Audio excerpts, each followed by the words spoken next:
This is Lisa from Mobile Tech Review, and this is the Barnes & Noble Nook ebook reader. The Barnes & Noble Nook was first announced and reviewed in a limited way in the beginning of December 2009.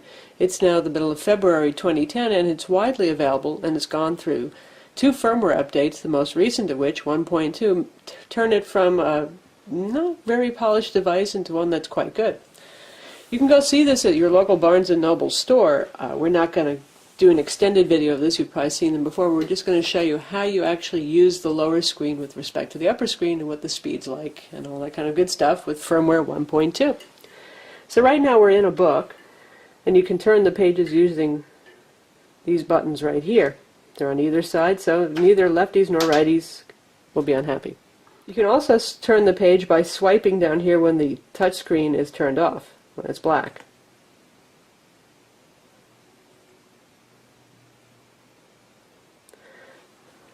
If you want to get back to the home menu, you just tap on the N here. It's actually a touch-aware button. So we'll start from scratch. This is what you see, main menu, basically nothing on the main display other than the little N, Nook icon. And down here, when you touch screens, capacitive color touchscreen, you see the different things you can do with the Nook. You have the daily right here, which is fresh content that Barnes & Noble pushes every day over the 3G connection, or you can use Wi-Fi if you want to as well. You get 2 pieces here every day. It's a humor piece and this day in history kind of piece, both written by professional writers, and they're pretty interesting. If there are any new Nook updates coming, they'll also be listed on the screen here. If you want to move, you use the arrow keys here, which have been enlarged. It's much easier to use compared to the original firmware. And you want to select something, you tap the little the little round circle.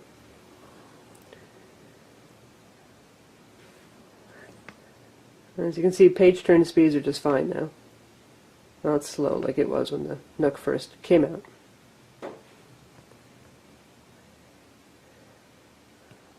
My library shows you your library books.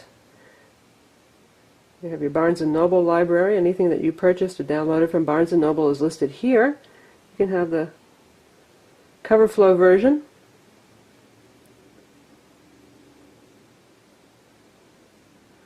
If you want to go back to the regular menu, you just hit the X button.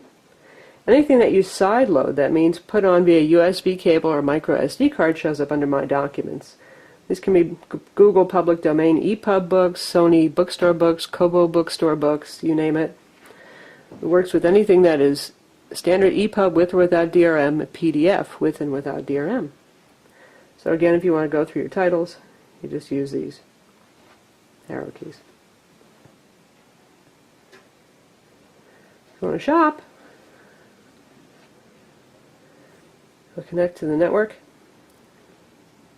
So here's the Barnes & Noble online bookstore here. You can choose between ebooks, magazines, newspapers, bestsellers, New York Times bestsellers, and so on.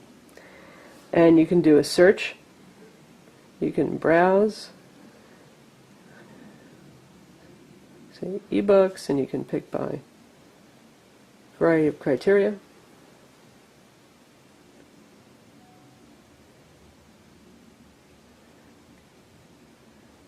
Browse subjects, biography, memoir, cookbook, children's books, historical fiction, and so on. So it's very easy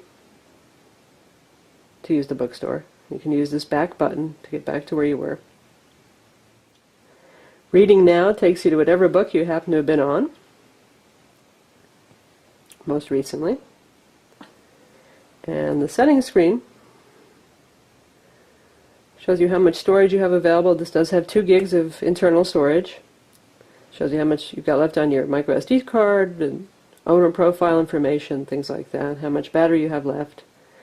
And from here you can do things like change your screensaver, and you can make your own screensavers and put them on. Change the sleep timer. Independently, this one can sleep at a different time than the bottom one does. And in fact, that is how it works. This one can go for up to 20 minutes. That's the maximum they have before it goes to sleep, and you see a screensaver, whereas this one goes to sleep, generally speaking, in 30 seconds, because the color display does use more power, and you don't need it as often. We'll do a quick comparison between this and the Sony Reader Daily Edition, PRS 900. So here we have the Sony Reader Daily Edition, the PRS 900, next to the Nook. This is a touch screen. The entire e-ink display has a touchscreen layer on it, and as a result it does lose some clarity. As you can see, this is just your standard Visiplex e-ink 6-inch display, same as used on the Kindle and on the Sony Reader Pocket Edition, the Sony Reader 505, so you do have better clarity here, though you lose the usability of the touchscreen here. As you can see, you can just swipe right on the screen with this one. And in case you haven't watched our Sony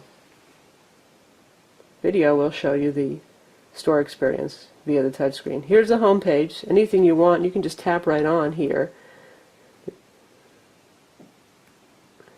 So here we have the bookstore up on each. It's the Barnes & Noble bookstore here, which you can see is still largely text-based. The special offers and things are more graphical. And as we show you, also if you go in store, you're going to get special offers while you're in the store. If you have Wi-Fi on, the Sony bookstore looks much more like a web page. It's really nice looking. So you can tap on any of the books that you're interested in here, hit the arrows to progress through the bestseller list. Or you can just tap on one of these things, say you're interested in newspapers. Just tap on that. And then you get a graphical listing of all the newspapers over here, and you can filter by subject as well. So as you can see, the touchscreen allows for a much more sophisticated interface, but as you can probably also see, even through the video camera lens, this does have a sharper screen.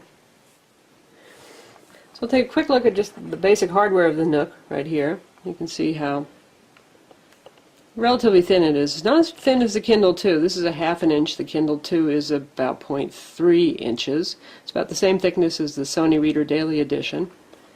Here we have the 3.5mm stereo jack. There's also a speaker here at the bottom. Not exactly super loud, but hey.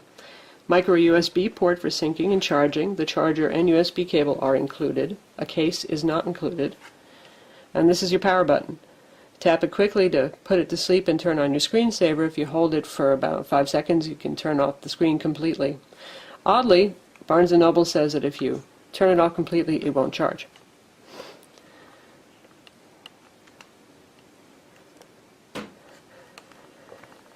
And if you want to get to the user replaceable battery, the micro SD card slot, or the SIM card slot, though I don't know that this works with any other SIM card. This is what it looks like with the back cover off. It just pulls off pretty easily. So here's your micro SD card slot. This is the replaceable lithium-ion battery. And this little speck of yellow here is the SIM card. It doesn't look like a standard AT&T SIM. It's not their usual branding colors, but indeed this is an AT&T 3G HSDPA radio and an AT&T compatible SIM card. The Nook also has Wi-Fi in case you're out of range of AT&T data connection services, or say you're abroad.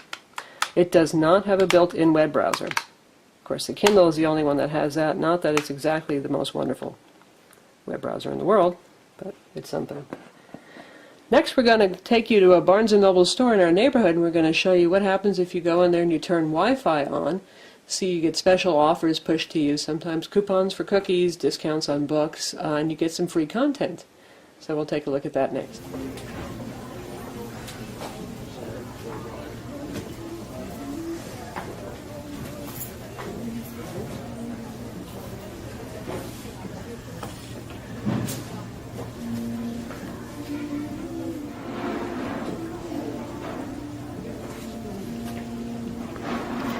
So these are things that are only available while you're in the store.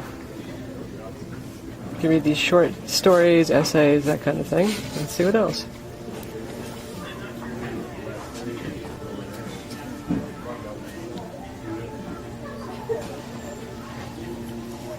And sometimes you get coupons for things like free cookies and coffee, but alas, not today.